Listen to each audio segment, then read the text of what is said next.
When the Athenians introduced this radical new form of government, at almost the same time, they instituted the performances of tragedies at their great civic festivals. So in an important way, drama and democracy grew up together.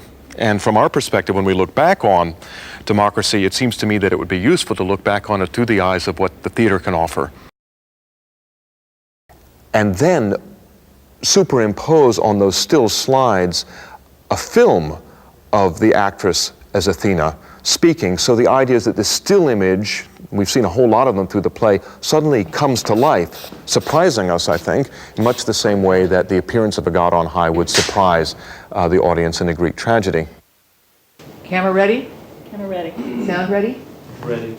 Okay, roll sound. Hold back for now. Wait till your beards have grown. Then raise the army of Argos once again against the seven-headed gates of Thebes.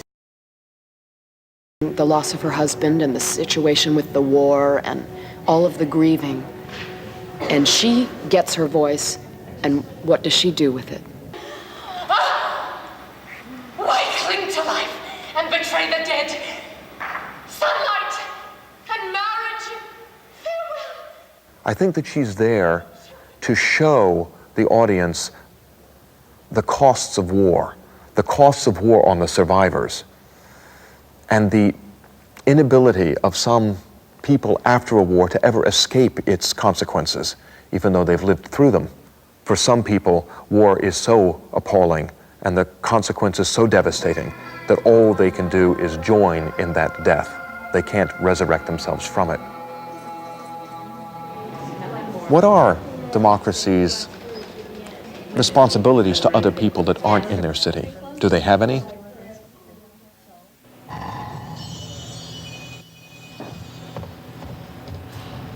Athens acknowledges the pains of others and boasts in you a young, noble shepherd. Theseus represents, at least for the ancient Greeks, a kind of the closest to perfection that democratic rule could achieve. In the play, for example, he opens up the discourse of politics to women. He listens to his mother and changes his mind about a policy decision. He is moved by the suppliant women. He decides to go to war on their behalf and recover the bodies of the dead, because that's a central civilizing act. Without burial, what is there for human beings?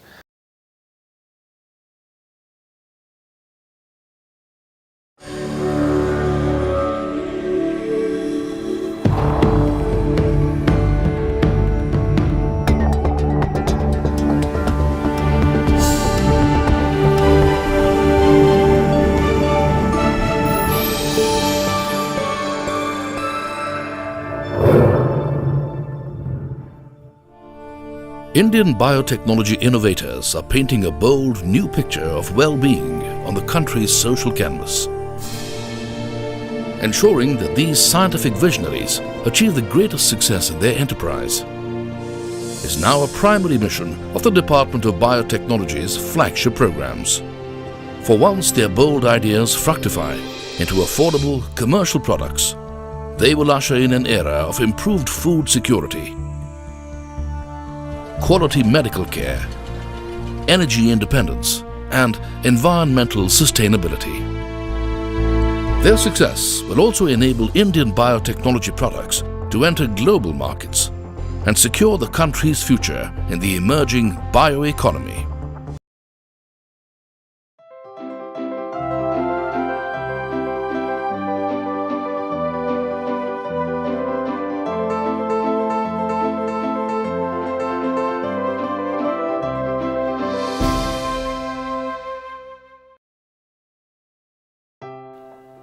a poet's feelings for the fellow man, a scientist's genius for solving problems, and the sublime skills of an artist's hands.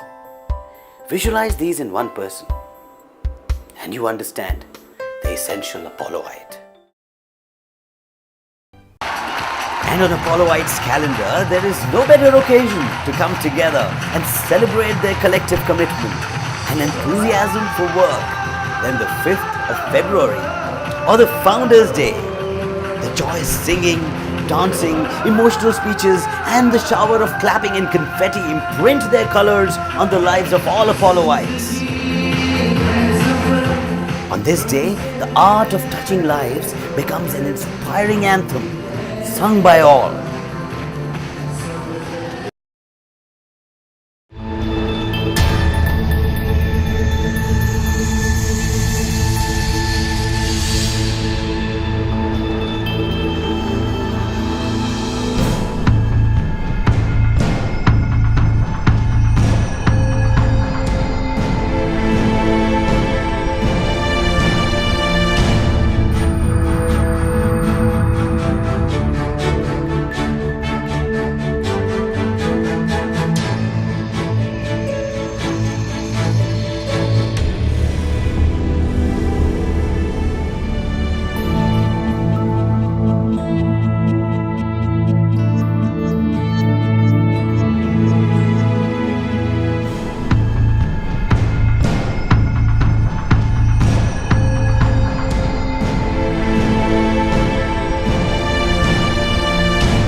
The IISC's new Center for Nanoscience and Engineering, or CENS, is designed to take researchers beyond the limits of human senses.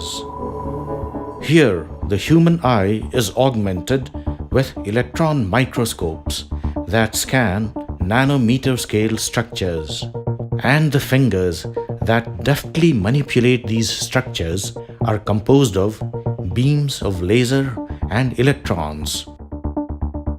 Inside the center's sprawling 10,000 square foot nanofabrication facility, human skin is enclosed in overalls that arrest minute skin flakes. Gauging pressure, temperature, acidity, salinity, and other parameters is a job entrusted to hundreds of miniature sensors, relaying real-time data to the facility's computer monitoring system. The center's futuristic infrastructure, extending human senses and capabilities, is a prerequisite for creating smart nanostructured products to serve widespread Indian needs from tomorrow on.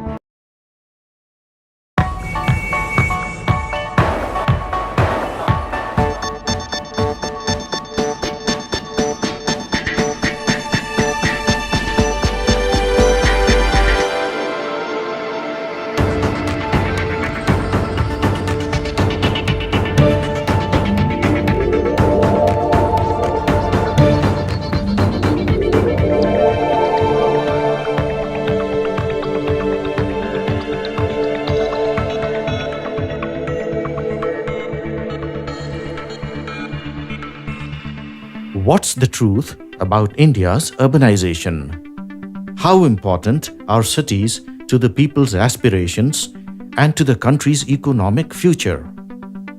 How does one measure and improve the quality of a city's public sphere, such as infrastructure, transportation, ecology, civic bodies, and the various operative technologies?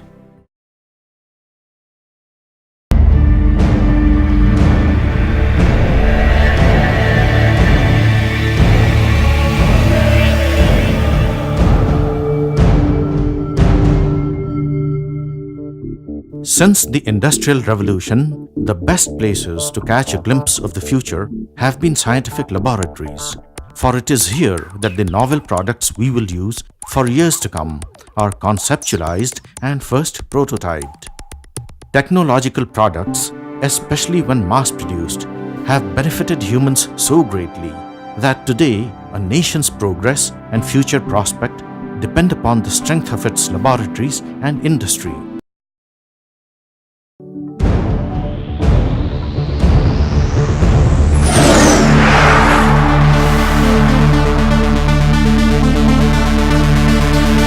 In the Aerospace and Structural Health Monitoring Park, NP MAS researchers are developing 25 MAS technologies offering benefits of miniaturization, performance, cost, and smart materials. For example, at the Indian Institute of Science, Bangalore, investigators have successfully prototyped a system that addresses a flying hazard, ice, on wings, causing loss of lift and producing wind drag. The ingenious solution is to use piezoceramic and electrostructive actuators mounted on the inner surface of the wing's leading edge. These produce minute but powerful vibrations to crack and shake off the ice even when the plane is in flight.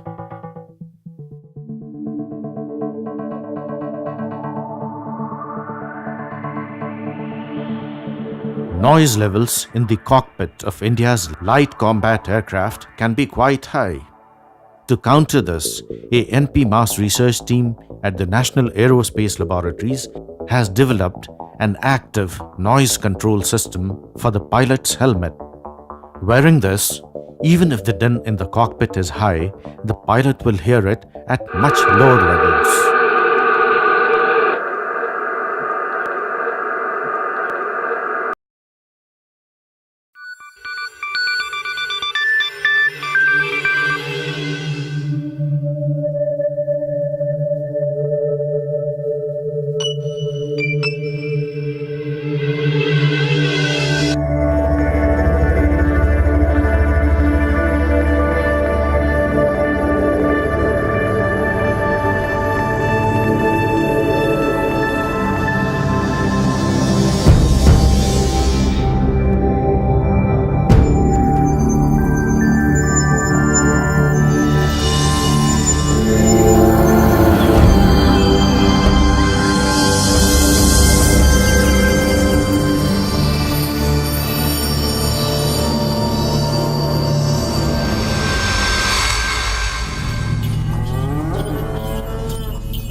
Doing science is also the business of bringing prosperity through new industry.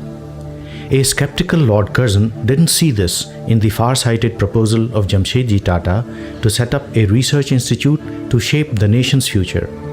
Would there be sufficient employment opportunities for the graduates, he questioned, in the prevailing Indian conditions.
The mask consists of transparent and opaque parts that define a desired pattern. When we place this mask over the resist-coated sample and expose to UV light, cross-link bonds in the resist are broken. We first load the samples onto the mask aligner tray. Then we place the mask on the wafer. Now the assembly is ready for ultraviolet exposure. UV light exposure is done at predefined energy levels specified in millijoules per centimeter square. After UV exposure, we must develop the pattern on the sample's photoresist. For this, a specified developing solution is taken in a petri dish.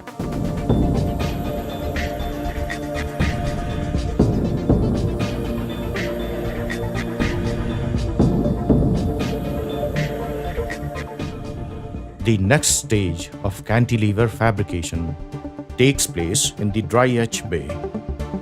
Here we employ the ICP RIE fluorine chemistry tool to etch the exposed device layer.